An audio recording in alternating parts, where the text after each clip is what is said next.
We're here with Jake and Bake. How you doing?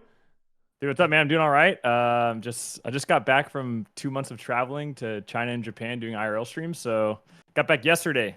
Got it. Yeah, getting ready for the first week. Got back yesterday and you're already ready to hop back into competition? Yeah. This is a big priority. It's like, yeah, got to come back for it. So, Yeah. And I'm sure people already know, but a massive IRL streamer. So the past 2 months, where you been bouncing around to? yeah, past 2 months I was in Shanghai, China. It was my first time back since all the COVID stuff. So first time back in about 4 years, and I was there for about a month and a half, and then we went to Japan for 2 weeks and did a bunch of IRL stuff, met a bunch of other streamers, and yeah, had a lot of fun. So. And did you time this then, the coming back to LA for the competition to begin? I wasn't sure when the competition was going to happen this year. Like I kept hearing different possibilities, so I kind of just had in my head like the idea of like, okay, whenever it happens, we got to plan accordingly. So it did kind of work out pretty well.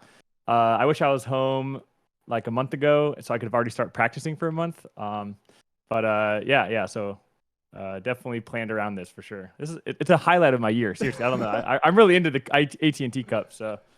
Yeah, in case people didn't know, we're talking about the AT&T Annihilator Cup. So we got 20 different streamers, some of the best streamers from around the world and gamers as well across 4 different events. Jake himself is a 2-time defending champion. So I got a little question though for you. You being the 2-time Annihilator Cup champ, what's the strategy coming in to make it a three-peat? Wow. That's a big goal of mine. If we can get the three-peat, it'll be absolutely insane. To be honest, I think this year's gonna be a little more difficult, but strategy is really just every week I kind of set aside the week just really to train and practice in these games. Somehow, because I do IRL streams, we seem to have like an audience of all types of viewers, including like pro gamers across crazy different games that I never would have imagined. So like for the past 2 years, I like go on Twitter. I'm like, hey, I need a CSGO coach, and like, Get Right happens to watch my IRL streams. He's like, I'll help you out. So like you get coached by Get Right in CSGO for a week, and it's like, so similar strategy this year is every week just find someone who can help kind of catch me up, I guess, and just kind of give me the basics, and then I really just practice on kind of getting solid foundations in every game, and and hopefully take it. So practice every week really hard. Find someone who can help coach a little bit and help fill in the gaps, and then hopefully perform on the actual days. Wait, that's actually so sick. I didn't know that. I mean, that makes total sense. So you just try and It's find really, some of the best yeah. coaches for the games you're playing throughout the competition? Yeah, I think for the past 2 years, like some people really didn't like me for that. Like I know my man Miz, he's a little upset that I was trying hard in a tournament that's over $100,000 for first place. And I'm like, dude, this is like, I might not be the biggest streamer, so it's a huge chunk of change and not change, a huge chunk of cash. So yeah, I try really hard. Some people kind of give me crap for that, but I don't know. I try to do the best I can in everything I do, including the AT&T and Adder Cup, I guess. So. Yeah, Yeah. I think it was only a matter of time with this kind of competition, with the amount of money on the line. Like we're talking about $375,000 in total prizing, and like you Yeah. said, that first place amount, that's a life changing amount of money. And It's now you've come away with 2 different titles by giving that dedication. So how yeah. has participating in and winning the AT&T Annihilator Cup now twice? How has that changed your life? Changed my life. I would say it hasn't changed my life is definitely, I think I could exaggerate to get to that point, but for 2 years of kind of working hard towards that, especially as an IRL streamer during COVID, when the AT&T Cup first happened, it was in the middle of COVID kind of, and I couldn't travel and do my normal streams, so it was a very weird time for us as far as content we were making. So being able to like participate and have something I'm training for and feel like I'm kind of putting my time into something useful like this tournament was like really big for me. I really enjoyed that, and the viewers love these kind of training arcs we do. As far as how it changed my life, I would say like I'm still the same. I mean, still the same guy doing IRL streams, and I come back yearly and, try really hard in this gaming tournament. But last year we did kind of make a goal for ourselves. If we won, we're going to reward ourselves with basically our dream car. So last year we actually bought a Porsche GT4 RS, which is like an absolute like dream car that if you would have asked me 3 years ago, Jake, are you ever going to buy a car like that? I'd be like, no, that's crazy. So, yeah, it did help us get to some kind of, I guess, goal in a way. I'm not too much of a I don't know. I don't buy too many crazy things, but that was like one thing I was like I'm very proud of and happy that we're able to be able to make that purchase. And it was kind of just like a personal like I don't know, like you freaking did it, and yeah, it was crazy. So You can find pictures and videos of that online or on Twitter or something. Yeah, for sure. I Yeah. feel like it was only a matter of time with this style of competition where someone like you is going to come around and take it as seriously as it's meant to be taken, you know? Sure. Yeah. Yeah. I hope more do this year. I think this year's gonna be stiff, but a tough competition. And I think people kind of saw the last couple of years what I was doing, and now everyone's gonna try to be practicing a bit more. And when you first came into it, has your strategy of competing changed from year one, winning it, to year two? Or did you kind of just take that and kind of progress on the first year? Pretty much the same strategy, I guess. Yeah, just try to find those coaches and lock down every week. But again, I get really lucky. Like last year, we had Dead by Daylight in the tournament, which is like so random. I've actually never played Dead by Daylight before the tournament, and I was like in my chat talking about it, and then this viewer named Dowsy, he's like, "Hey man, I can help coach you." I was like, "Who are you?" He's like, "Oh, I'm the #1 like killer in Dead by Daylight in Europe, and I'm like a competitive player." And I was like, "I've been following you for 4 years." And I was like, "Wait," and I looked him up. I was like, "Wait a second, this is."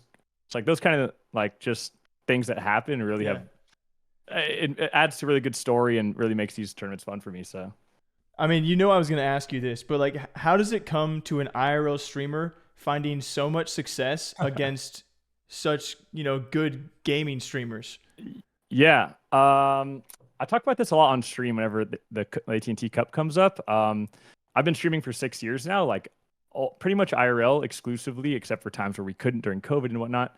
But I've been streaming for 6 years, pretty much IRL exclusively. And out of all the cool things we've done in IRL, like the first stream at Great Wall of China and hiking Mount Fuji 6 years ago, like on Twitch for the first time, and all these cool things that we've done, like they're cool. But the thing that I'm actually going to take to the grave, and it's like the one thing I'm actually proud of, is just winning the AT&T Cup, because it's like, I mean, to be honest, dude, I mean, let's be real here. Just absolutely smashing these freaking gaming streamers who sit on their butts all day playing games professionally or for their living, absolutely getting dominated 2 years in a row by an IRL streamer. Get with the program.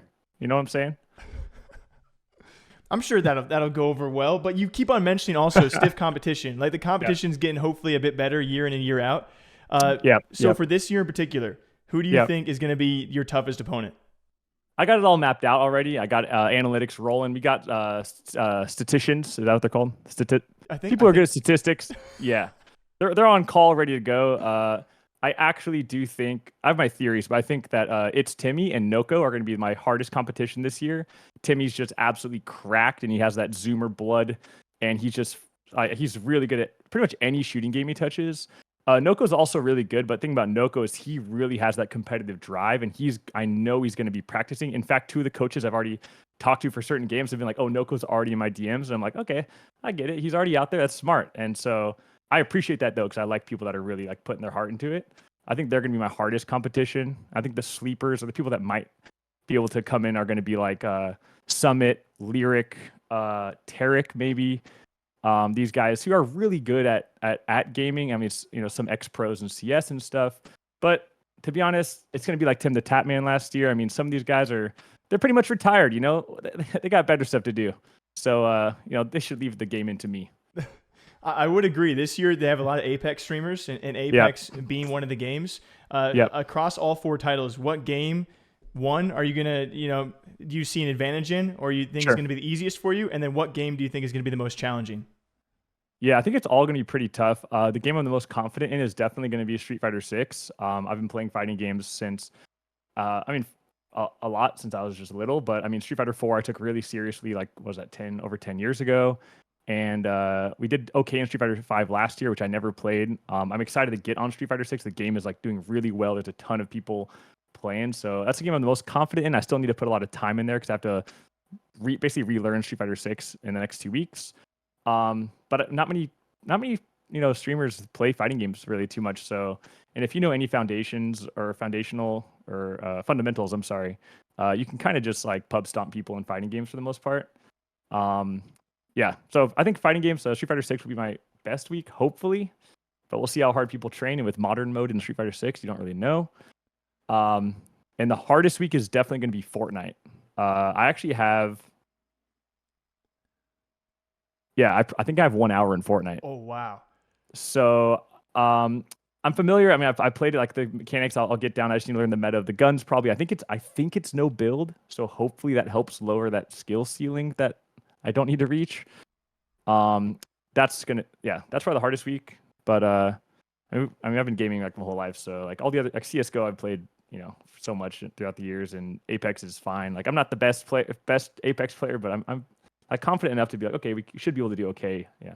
Yeah, it's interesting how they always or sometimes throw in these, these fighting games because I feel like it's a tough transition for FPS players to go from FPS to fighting. So it gives some people a bit more of an advantage in that regard. Also, Yep. of course, the team aspect. So there's a few wrenches every year that are thrown, and you Yeah. never know who's Yeah. going to come out on top. So, Yeah. do you have any trash talk in particular for any of your competitors this year? I mean, the lineup was Oh man. locked and loaded. Yeah, the lineup this year is actually insane. To be honest, having only 4 games and 3 being or shooting games is definitely like weighted towards shooting game players or FPS players. So I think the odds are against us this year more than ever because of that. It's definitely shooting game or shooting heavy.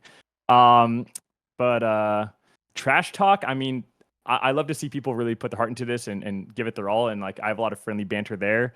The best trash talk I have is just what I've said for 2 years now, and I hope to say a third is imagine losing to an IRL streamer. Like it's just one thing I just don't understand. I've been watching these guys for years. I've been watching Twitch for like 13 years. So getting to like compete with Shroud and like beat him in some tournament, which like, it's Shroud. So like, it's nothing to take away from Shroud, but Yeah. it feels like crazy to me. It's like being able to get on a basketball court with like Michael Jordan or something, or something in that kind of regard, and just be able to play some games with them or something. And so for me, I'm just happy to be here and play with these guys, and I'm a fan of a lot of these guys throughout the years, and now peers with them and competitors. So yeah, I think people are also wondering, you're always traveling. Of course, yep. you can stream when you can. How are Oof. you? How are you trying to stay connected to like your audience and your fans? Besides from streaming as much as you can, are there other ways you're staying connected with your fan base? Yeah, I'm very active on Discord. So my Discord community is like pretty tight, like all the subs and stuff we've had for years, and that's pretty tight. I mean, of course, all the other socials and whatnot, but I'd say Discord. When it comes to smaller community stuff, like I'm really doing car content recently. So like in LA, I go to a lot of car events and stuff and meet viewers and other car enthusiasts and stuff at those kind of events. But yeah, I'm probably just the most connected through. Just engaging, talking to the viewers in chat when I stream and Discord for the most part. I don't know if that's the answer you're looking for, but Yeah, no, pretty simple. I kind of made it hard for you because the biggest connecting point I'm sure is through your stream. I didn't know if there was Yep. any additional stuff too. Beyond that though, what did you do before streaming? Yeah, so I'm a little old in terms of Twitch age. I'm 32. I'm about to be 33 like this month. So I've been streaming now for 6 years, which is absolutely crazy to think about. But before streaming, I mean, my jobs through high school and college was like grocery store, Best Buy. I was like Geek Squad for like 5 years, fixing your grandma's computer. Then went to school, and then after school, I went to China for 2 years, studied Chinese. Then I came home to LA, worked at a startup, like doing product marketing, and then I quit my job and moved to Japan to study Japanese. In which case, I started streaming, and it happened to just turn into streaming was the priority, and now I've been doing that for 6 years, and yeah, that's like the timeline, from high school to now as far as work. Hey, you seem obviously like a very, very smart guy, and especially with what you've already done with your career.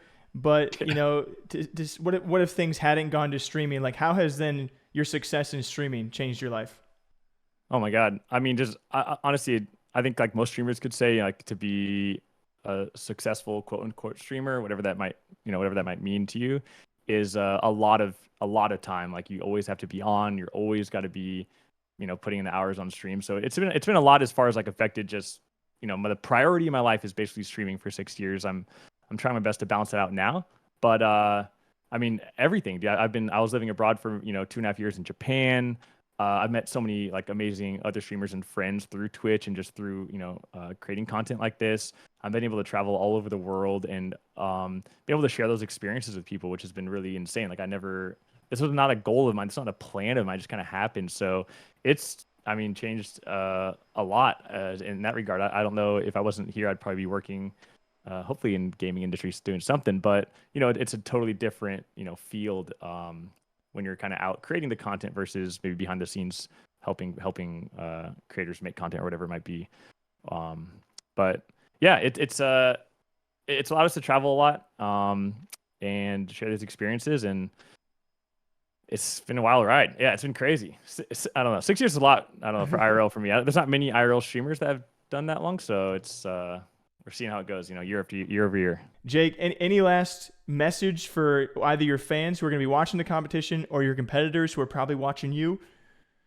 I mean, I could probably have a ton of things I could say, like, AT&T for putting on this tournament. It's a lot of fun. I have a really great time competing. I love kind of putting these gaming efforts towards something like fruitful, like a tournament like this. And I'm happy to hopefully see a lot more people take that serious this year.